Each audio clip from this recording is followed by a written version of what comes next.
Hi, I'm Tom Brookshire. And I'm Pat Summerall. As we head into the third week of the NFL schedule, only 5 of the 26 teams in pro football have won both their games. Let's see, that would be Dallas and Washington in the NFC, and in the AFC, Miami, Cincinnati, and Joe Namath. I think I mean the New York Jets.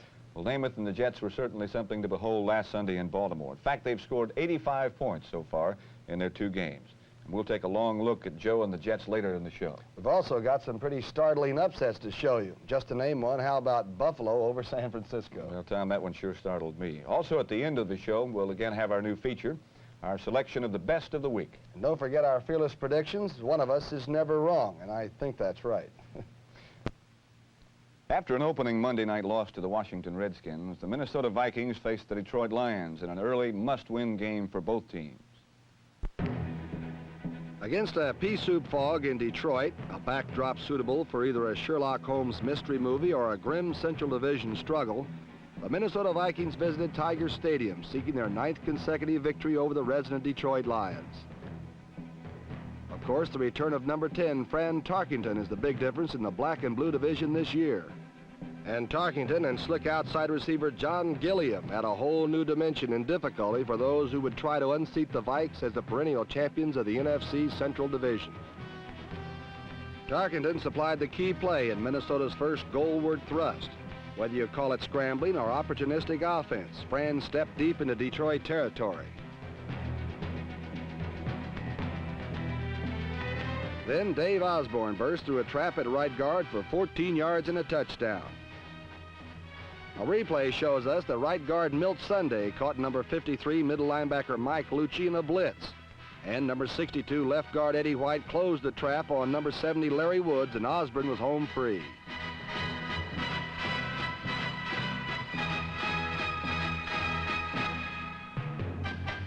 Tarkenton took it in again with the help of John Gilliam on a 40-yard pass, and Detroit was in a hole.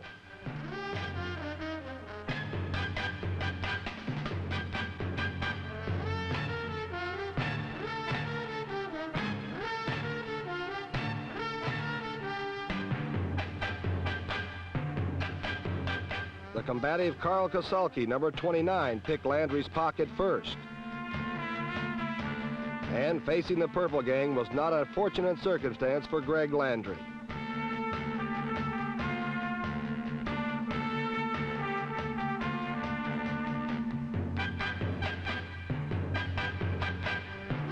Number 20, Bobby Bryant's cat burglary, was followed, if less artfully, by a couple of blunt heists by Roy Winston and number 59, Lonnie Warwick.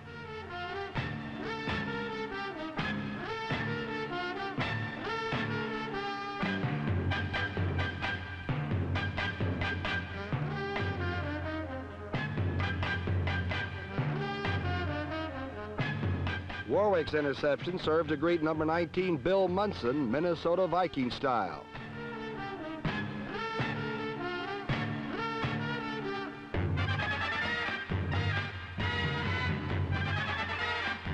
All these thefts, of course, kept Take-It-In Tarkenton rather busy. Fran set up one score with a pitch to Dave Osborne.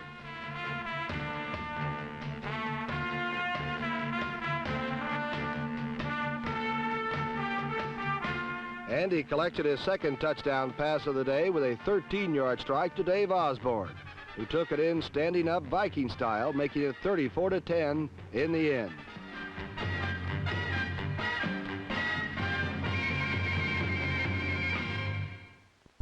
In their opener against New Orleans, the Rams' offense looked quite healthy.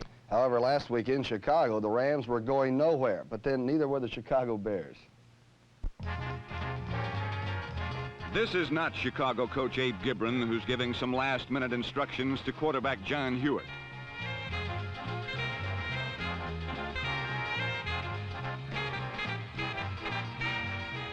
This is Chicago coach Abe Gibron, and although he has yet to win a game, he is smiling because he has just found out that this man will not be starting for the Rams. For once again, Roman Gabriel is injured.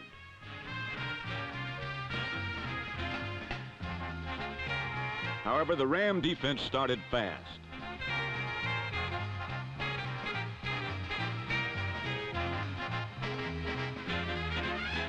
They were led by number 74, Merlin Olsen, who's been very tough so far this year.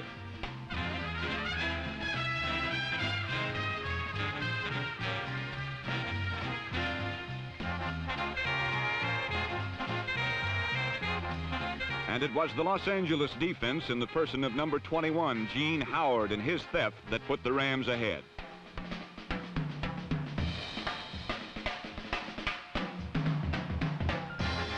Then Roman Gabriel came in. It would have been better if he hadn't. Gary Lyle, number 44, picked off this pass.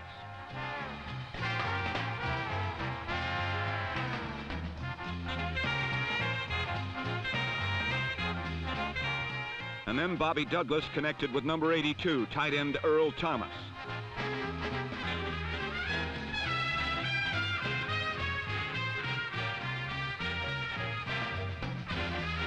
And in a game that saw every score come as a result of turnovers and mistakes, the Rams were not to be outdone.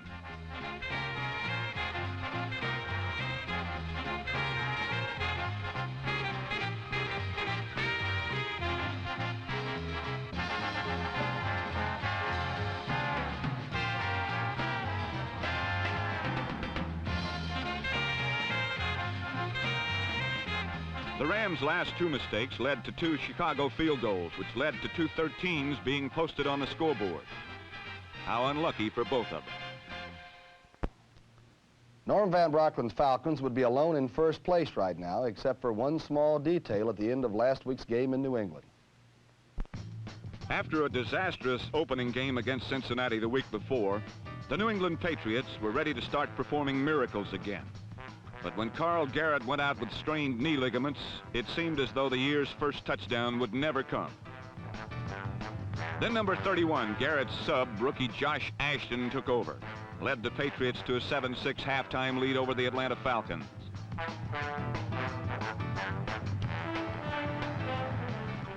But for most of the game, things were not so rosy for Jim Plunkett and the Patriots. The Falcons out-statistic New England in every category. Number 25, fullback Art Malone, rushed for 70 yards and caught 6 passes for 77 more. Quarterback Bob Berry enjoyed another productive afternoon with over 200 yards passing.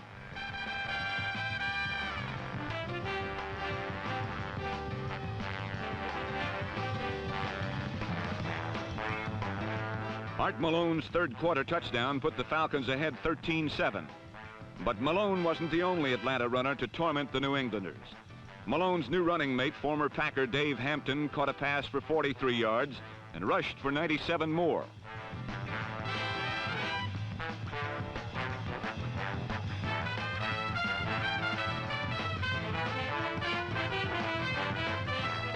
Hampton also scored a third quarter touchdown as the Falcons rolled up nearly 400 yards in total offense.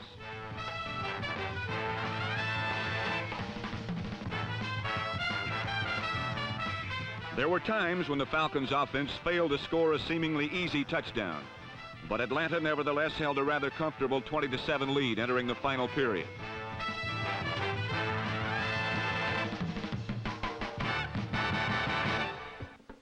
But some funny things happened to the Falcons on the way to first place in the NFC West. First, Jim Plunkett found Rabbit Vataha.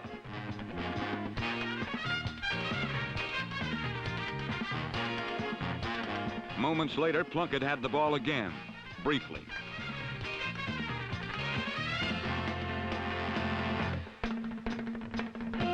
New England retained possession, and Carl Garrett, bad knee and all, cakewalked to the touchdown which put the Patriots ahead 21-20.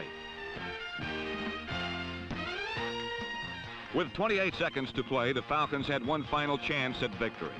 But somehow a 10-yard field goal attempt by Bill Bell did not get through the uprights, and New England had their first miracle of 1972, 21-20.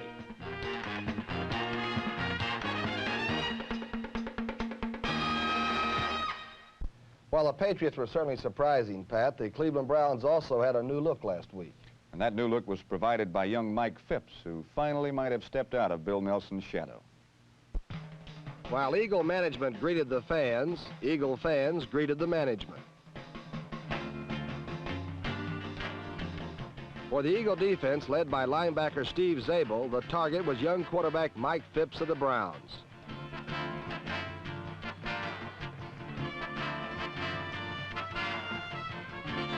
Phipps withstood the punishment and countered neatly with well-orchestrated drives led by tough-running Leroy Kelly, number 44.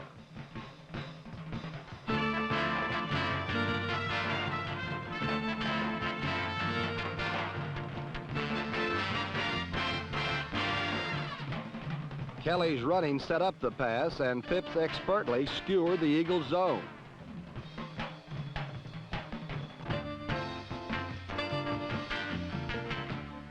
While Phipps enjoyed a brilliant afternoon, Eagles quarterback Pete Lisp did not.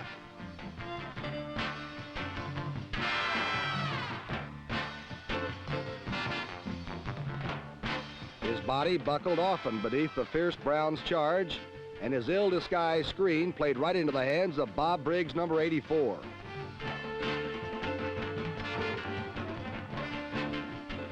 Briggs' interception set up a Phipps lob to Frank Pitts, who actually stole a touchdown away from the Eagle defense.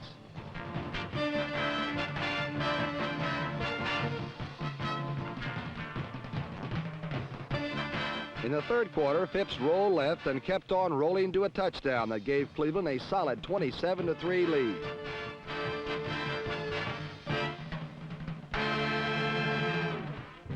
Into the game came quarterback John Reeves, who rallied the Eagles from flat on his back.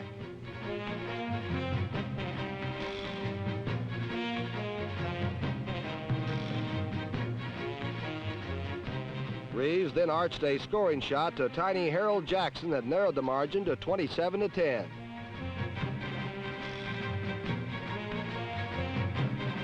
Another look shows that the brash rookie took a head-on shot from Jerry Shirk and never saw the results of his throw.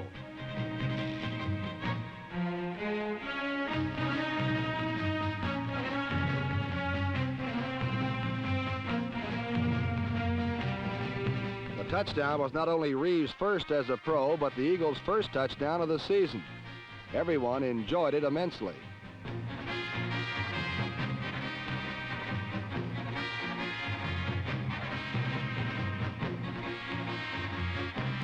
In the last quarter, Bill Bradley's juggling interception set up another Philadelphia touchdown.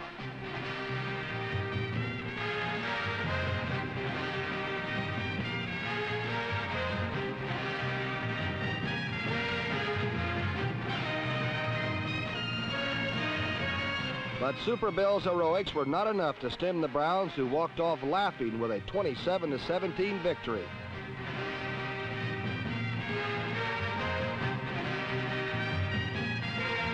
For the once optimistic Eddie Kayette, it was another long, long run to the locker room.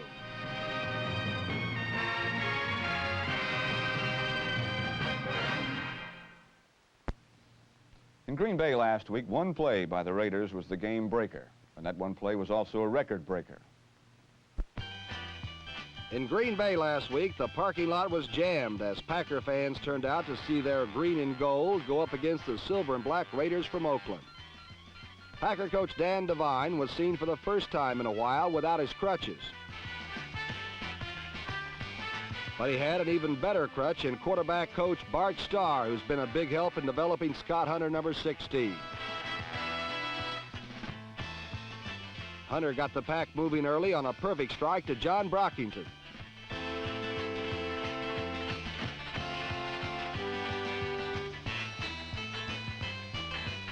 And Big Bad John continued to gobble up ground as he raced to the 6-inch line.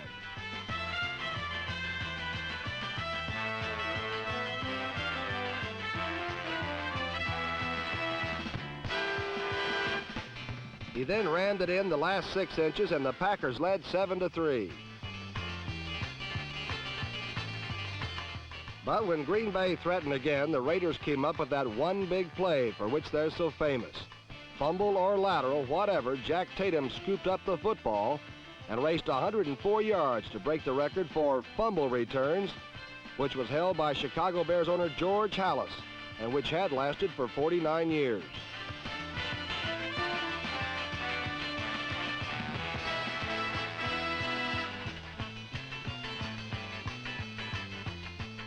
Despite the Raiders' lightning bolt, the Packers were undaunted.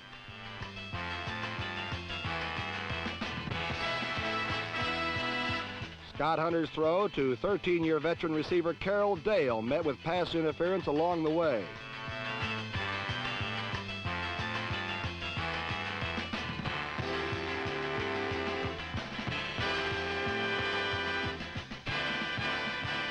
The Packers then capitalized with another short Brockington touchdown to lead 14-13. But then Darryl LaMonica found his great rookie receiver from Villanova, number 49, Mike Ciani. And Ciani put the Raiders in excellent striking distance.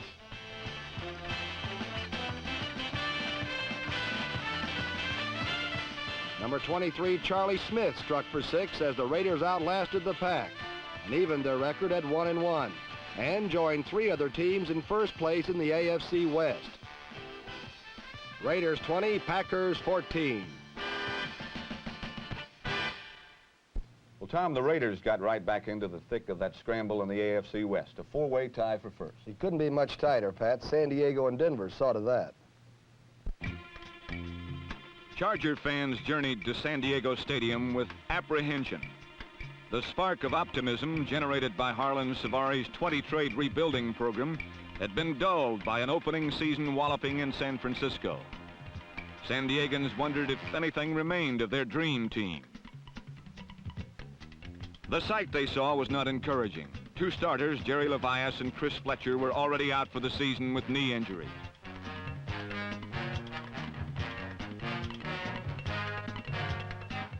The Denver Broncos added more gloom to the Charger horizon on the opening kickoff.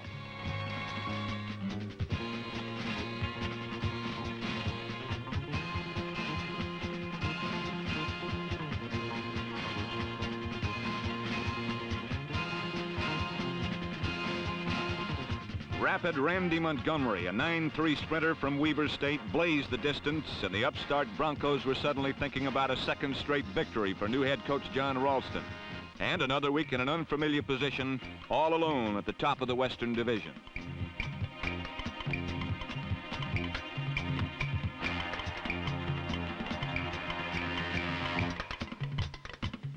With the toughest schedule in the NFL coming up, San Diego was already facing a crisis situation. Stop the Broncos or start rebuilding for next year. Denver did score one more time when Steve Ramsey rocked in on a quarterback draw. But this touchdown came 55 minutes after Montgomery's spectacular. For the rest of the game, Denver moved the ball well, but continually fell inches short of the big play.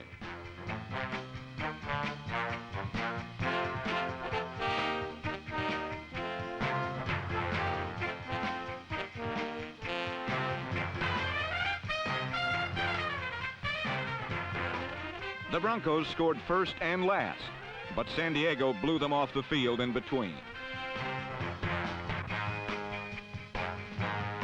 Mini Mike Garrett popped one up the middle as he added 104 yards to the ground game. John Hadel in the dormant Charger passing game also sparked to life, and Gary Garrison came down with 6 points.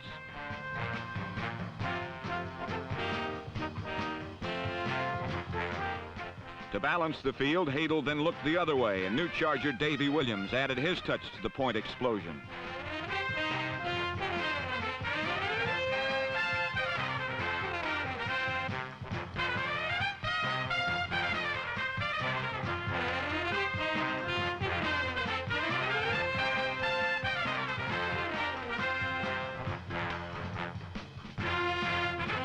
As San Diego points piled up, John Ralston could scarcely stand to watch.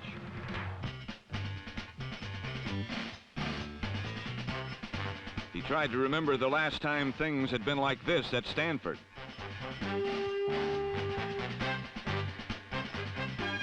To stabilize his team, Ralston inserted veteran quarterback Charlie Johnson, number 12.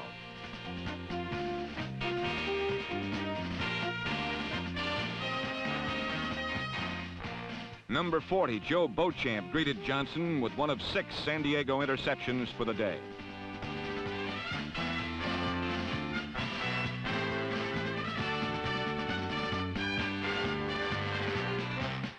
In the end, the Chargers had come back for a vital 37-14 victory, and time had run out on Denver's one-week stay at the top.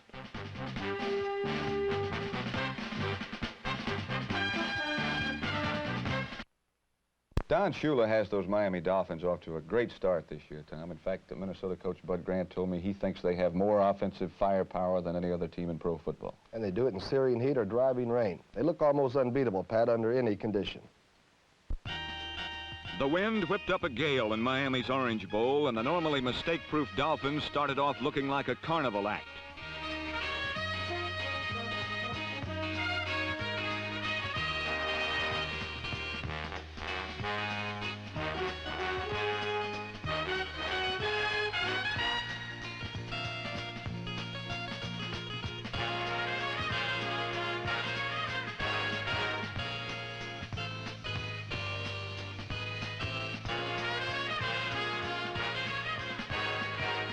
But soggy polyturf does not discriminate. The Houston Oilers matched Miami in madness for a total of 8 fumbles. That's all the Oilers could match them in, as Miami had all the horses when they held on to the ball.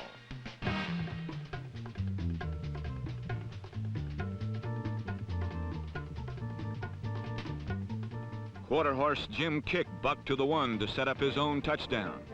And an even faster pony, Mercury Morris, number 22, raced up and down the slippery mat for 94 total yards.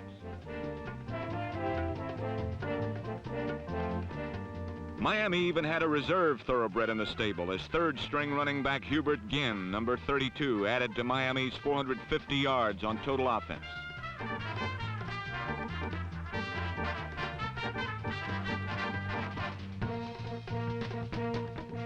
Meanwhile, the Oilers kept coming out second best in their struggle with the wet rug.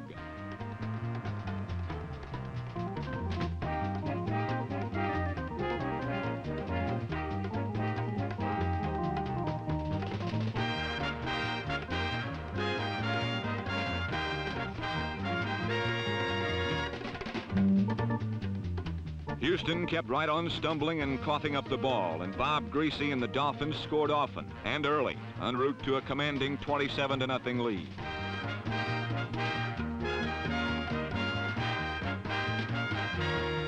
The Oiler offense now consisted of number 7, Dan Pastorini, scrambling for anything he could get.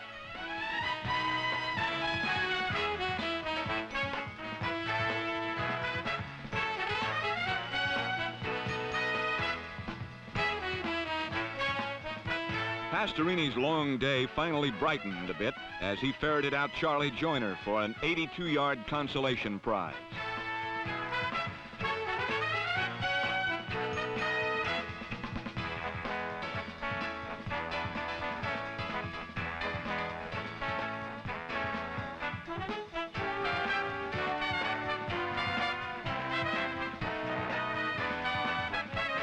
But Miami simply had too much horsepower as the Dolphins overcame the elements in the Houston Oilers for a 34-13 victory.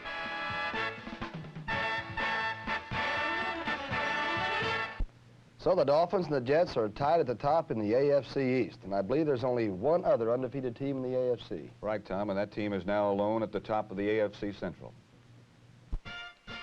The Cincinnati Bengals think they can run on anybody, and maybe they're right. But sometimes the ball gets slippery. Last week in rainy Riverfront Stadium, Terry Bradshaw took advantage of 2 Cincinnati fumbles to run up a 10-3 halftime lead over the frustrated Bengals.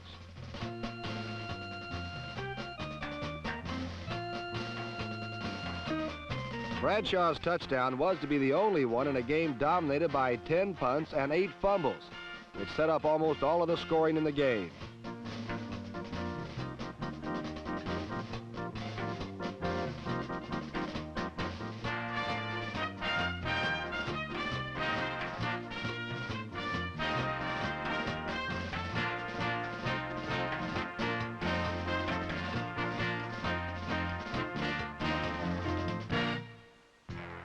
Terry Bradshaw had a game reminiscent of his rookie season. Bradshaw's futility was best exemplified by one series of downs in the 4th quarter. First down at the Cincinnati 4-yard line.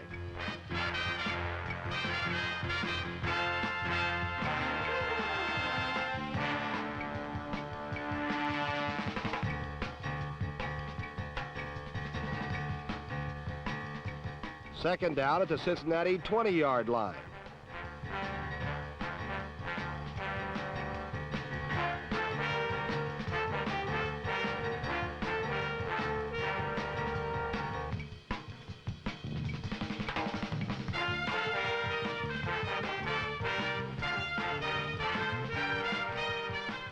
And third down at the Cincinnati 25-yard line.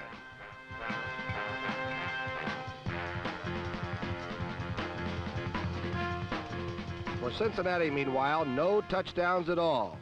Just 5 for 5 from West German Horst Muhlmann, and a hard-fought 15-10 victory for first place in the AFC Central.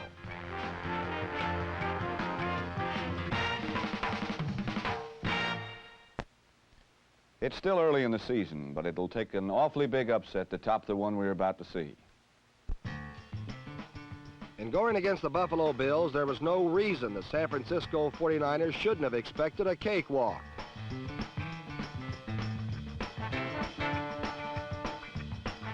But in the first quarter, John Brody found himself inundated by a wave of blue.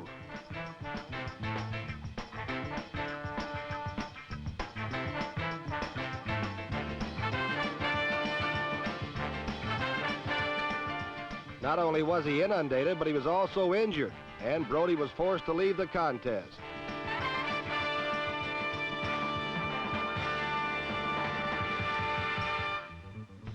Brody's replacement, number 11 Steve Spurrier, threw twice to number 82 Ted Qualick to give the 49ers a 13-6 lead.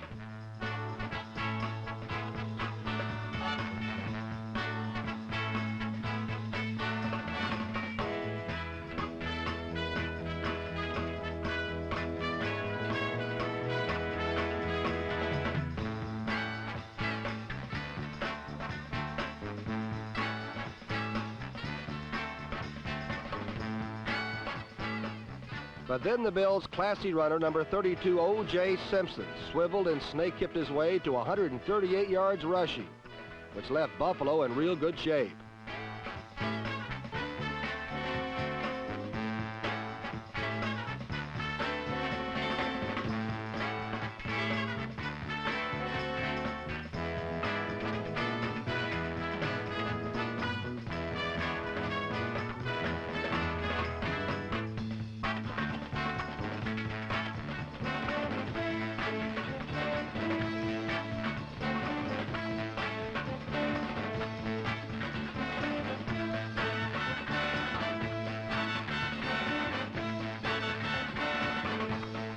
Dennis Shaw to number 80, Jan White, tied the game at 13.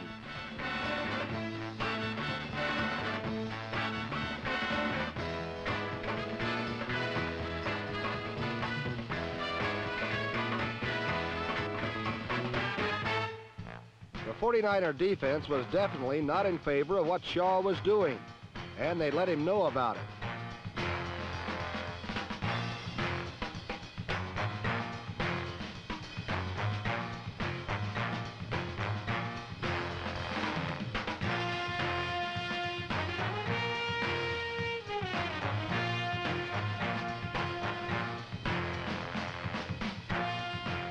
Buffalo's hopes for an upset were dimmed as Larry Schreiber went in from the 2 to put the 49ers up 20-13. But the Bills still had their one big weapon, and O.J. ran wild.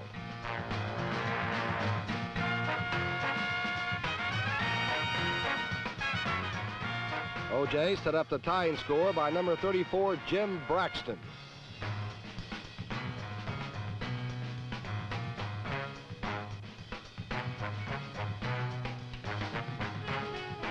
With time waning, Spurrier's efforts were cut short by number 48, John Pitts, whose interception gave the Bills a chance of pulling off the biggest upset in this young season.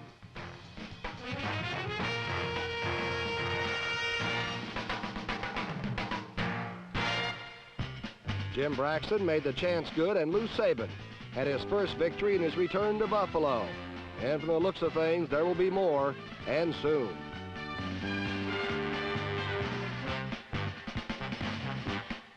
Buffalo 27, San Francisco 20.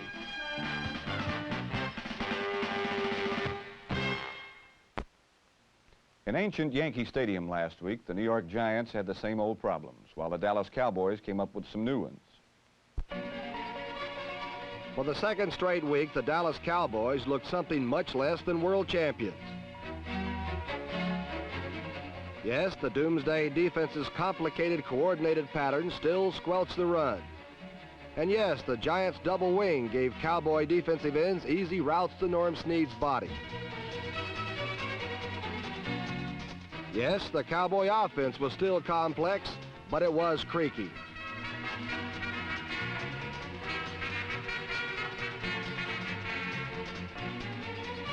Only clutch-catching Billy Parks, number 21, and Lance Allworth, number 19, both shuttled from San Diego to Dallas, showed any spark as Dallas dulled out a 23-14 victory. Two explosions by Rich Houston livened up a dead day for the Giants. Once he turned a routine post pattern into a 55-yard touchdown.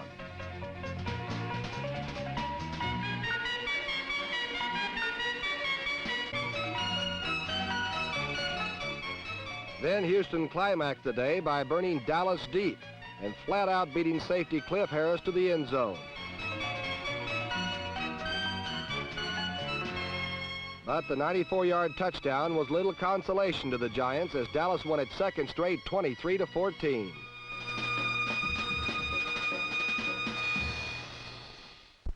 So despite a less than inspiring performance, the Cowboys remain on top, tied with the only other NFC team with a perfect record. And that's the retreaded Redskin Over the Hill gang. They're 1 year older and 1 year further over the hill, but senility hasn't set in yet. They still know how to win. Last week in his first start, Tim Van Gelder beat the Baltimore Colts. But this week, his bubble was burst by the Washington Redskins as their fired-up defense hit for 60 minutes. Set up all three Redskin touchdowns.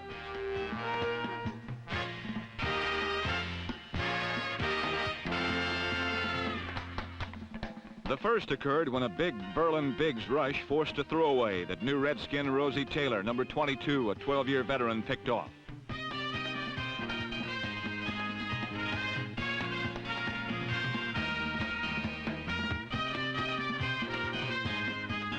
Taylor's theft set up the first Redskin score, a 6-yard Billy Kilmer pass to a somewhat uncovered Jerry Smith.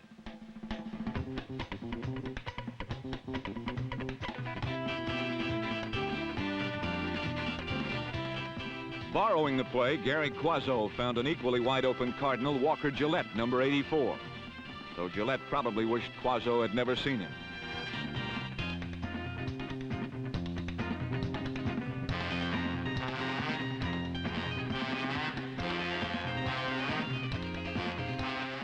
Gillette had given the Skins a close shave, but when Jim Bakken tried a 35-yarder, it was the Cardinals who wound up with their feathers ruffled.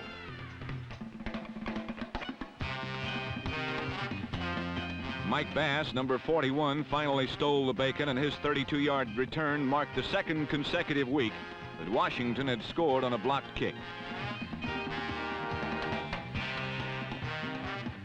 In the second half, the Redskins' defense was at it again when Van Gelder spotted number 55, Chris Hamburger, a Redskin. Hamburger's interception was the third defensive play that resulted in a Redskin score. This one on a Kilmer to Smith rerun.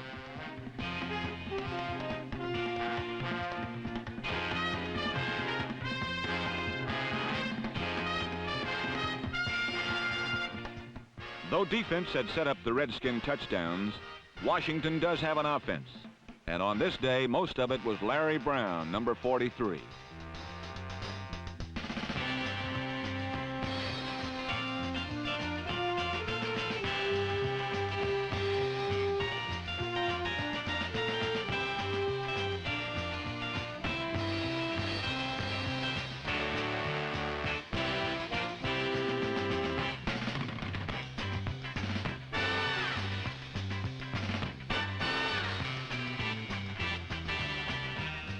Brown rushed for 148 yards, and when he got past yard number 47, he became the Redskins' all-time leading rusher.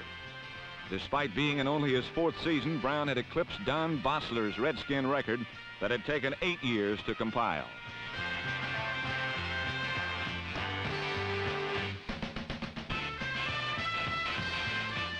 Though he threw no interceptions, Quazzo's luck wasn't much better than Van Gelder's.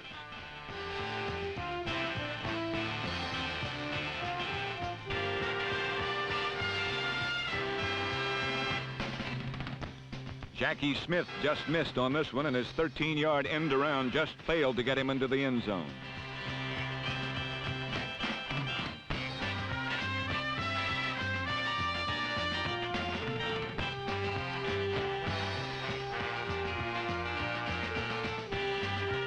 Smith's run, however, did set up the only Cardinals score in a 24-10 Redskin victory.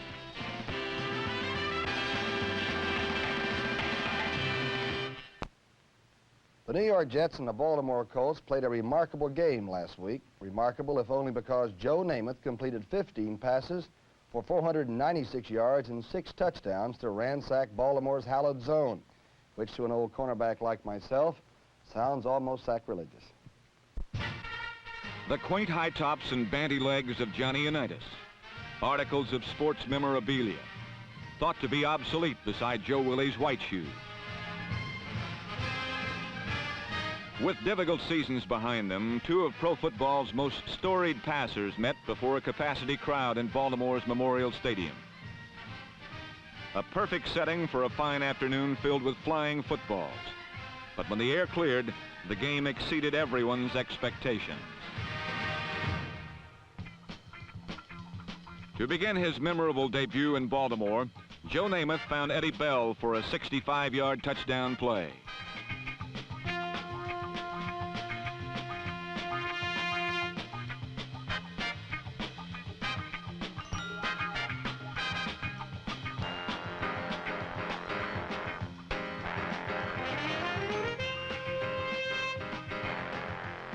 When Bobby Howfield missed the conversion, the Jets settled for a 6-0 lead. But John Unitas, looking like the All-Pro of the early 60s, was not about to step aside for Joe Willie's white shoes.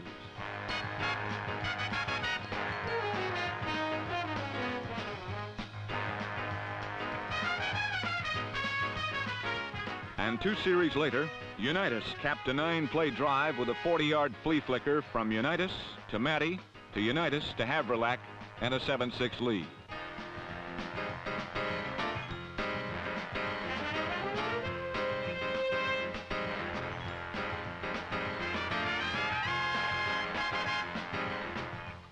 In the second period, on first down, Namath found John Riggins behind Lonnie Hepburn, and Riggins tied to score at 13 after a 67-yard play.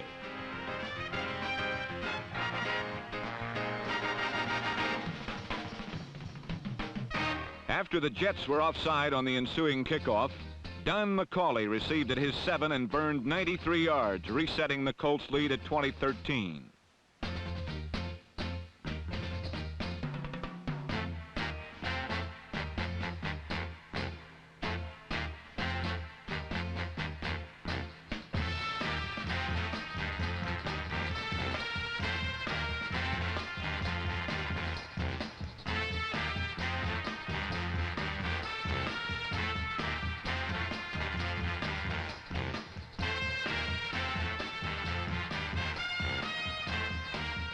Then Joe Willie began undressing the famous Baltimore zone, finding Ed Bell for a 42-yard gain.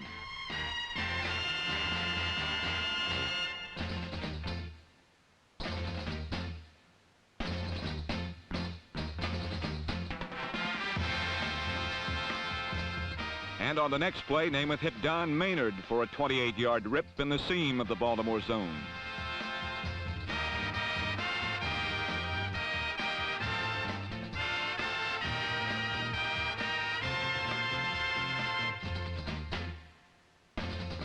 Following a fumble, Namath rang up his 3rd touchdown pass in 1 minute and 29 seconds, this time passing 10 yards to Rich Castor.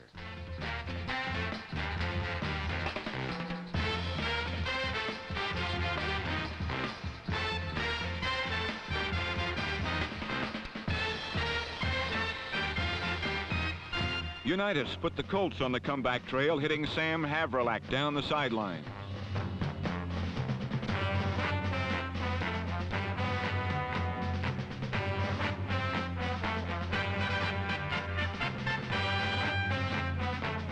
But the Colts could not score, and Jim O'Brien's field goal attempt from the 19 was wide as the half ended. Beginning the fourth period, the methodical Unitas marshaled a 14-play drive capped by Don McCauley's one-yard run at left guard, making the score 30-27.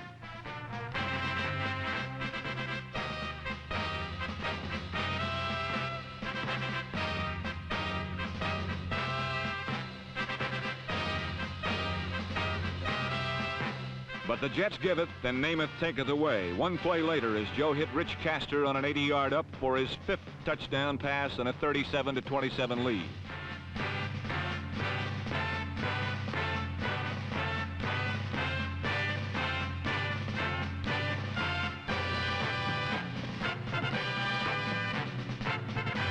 Undaunted, Unitas then climaxed a 10-play drive, pitching a 22-yard touchdown pass to Tom Matty, as the Colts refused to yield.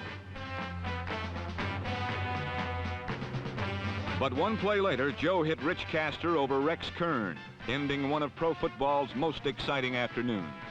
In all, Namath and Unitas netted 822 yards passing, the 3rd highest combined total in NFL records.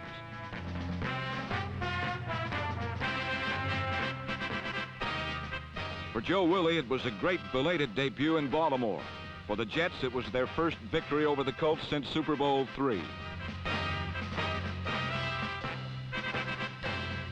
After a great struggle, defeat is always the most unpalatable. But this afternoon, this game resulted in more than a loss and a win.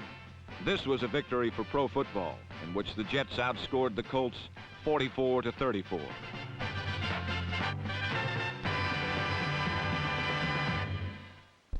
What a fantastic performance for Joe Willie Whiteshoes. 6 touchdown passes, 496 yards passing, the 3rd highest total in pro football history. So there really can't be any question about our Best of the Week award this week, Joe Namath of the New York Jets.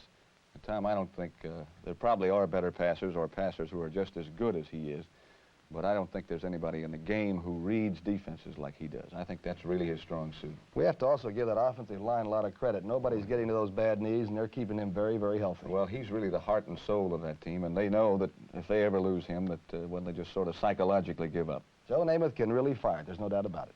How about our picks for this week? First one, let's Cincinnati at Cleveland. Well, that division is bedlam. They play each other, it seems like, all the time, head-to-head. I'm going to go with the Cincinnati Bengals because they can move it on the ground against that Brown defense. I think I sort of agree with what you said, your analysis. I'm going to go with Cincinnati, too. Okay, how about the Miami at Minnesota? You watched the Vikings last week beat Detroit. I don't think I've ever seen them or almost any team in the league look any better, any stronger than they did either. So I got to pick them this week. All right, I'm going to go for Miami to go to the air, and I think Bob Greasy and maybe Paul Warfield will have a super day against the Vikings. I know that's out on a limb, but I like the Dolphins. Okay, and there's a big one, of course, on Monday night here in Philadelphia. The Eagles against the Giants. What do you think about that? I've never gone for the Giants in my life, but I'm going to have to pick the New York Football Giants because they're playing well on the line of scrimmage, Pat. They're really playing well. Loyalty makes me pick them, too. Okay. At any rate, we'll be back next week to show you what happens. I'm Pat Summerall. I'm Tom Brookshire. We'll see you next week.